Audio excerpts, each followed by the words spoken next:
Over the years, we have grown hundreds of different pepper plants in both containers and in the ground. There are so many benefits to growing pepper plants in containers.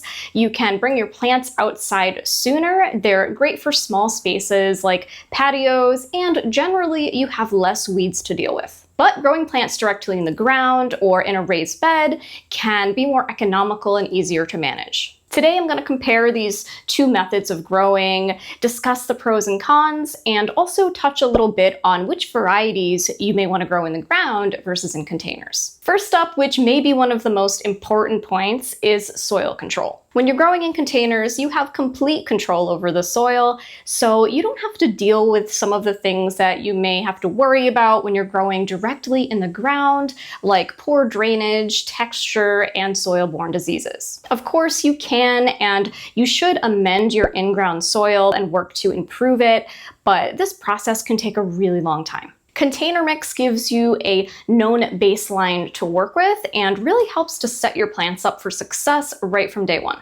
When it comes to soil control, the perfect compromise here is growing in raised beds. You have that custom soil mix that you can work on season to season, but you also get a lot of the benefits of growing in the ground. Next up is important for anyone that may like to take a vacation or an extended getaway in the summer months. When you're growing plants in containers or pots, you're going to have to water those plants a lot more frequently. Container plants don't have as much of a buffer, and they dry out a lot faster than plants in the ground. This is especially true when you're using grow bags. And because of this more frequent watering, nutrients are going to leach out more quickly in containers, where in the ground you typically don't have to feed your plants as much. We feed our potted plants at least every 2 weeks and potentially more after a heavy rainfall. Whereas for our raised beds, we add compost and fertilize every month or so during the season. Overall, it is much easier to keep our raised beds watered and fed throughout the year than our potted plants. Now, if you live somewhere that gets a lot of rain during the growing season, or you're prone to overwatering your plants,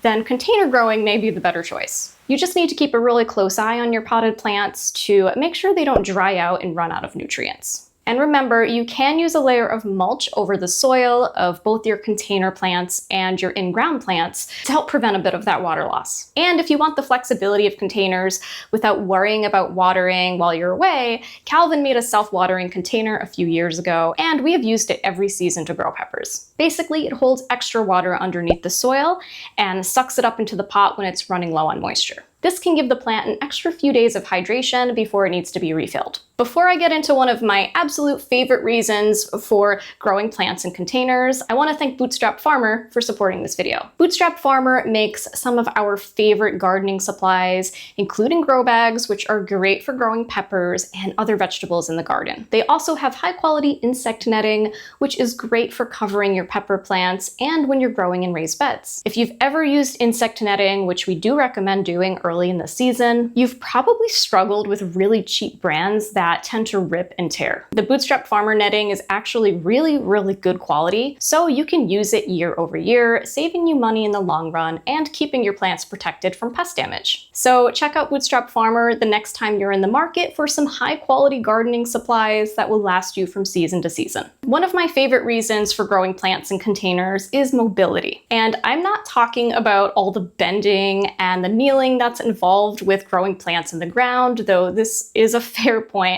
I'm actually talking about the flexibility of being able to move your plants from one location to another. When you're growing in containers, you can move your plants indoors on cooler nights and then back outdoors during the day when the temperatures are adequate. And this is huge for anyone who may have a shorter growing season. You can also move your plants into the shade on excessively hot days, or shelter them if there's a big storm coming or a weather swing approaching. I really love this flexibility, especially for any special varieties that you may be excited about, because you can really baby them and protect them throughout the season. Next up, I want to talk about root zone volume. When you're growing in the ground, your plants have a lot more room to stretch their roots. So this means bigger plants and higher yields. The bigger the container you grow in, the bigger the plant you can grow. But huge containers are not really the most practical for the everyday backyard gardener. So containers can definitely restrict the growth of your pepper plant. That being said, we have grown peppers in small containers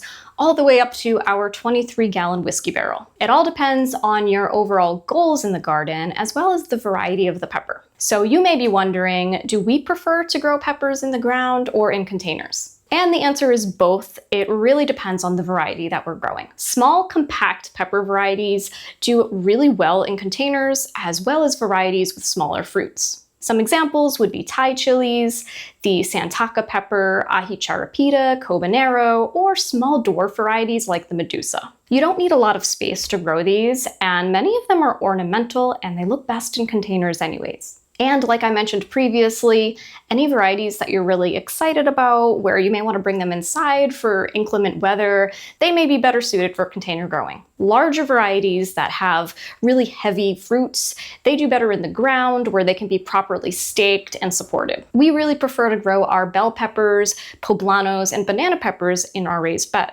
That being said, we are breaking some of the rules here, as we always do. Calvin is growing a giant ricotta plant in a 10-gallon container. In our experience, ricottas do better here in containers because we're able to move them into the shade. They don't like the excessive heat, and we can kind of keep a closer eye on them. So let us know in the comments which varieties you like to grow where, and I really encourage you to experiment and do a little bit of both. And if you're not already a subscriber on our email list, sign up now for our free pepper growing guide and lots of great weekly pepper growing tips sent right to your inbox. Thanks so much for watching. I'll see you next time.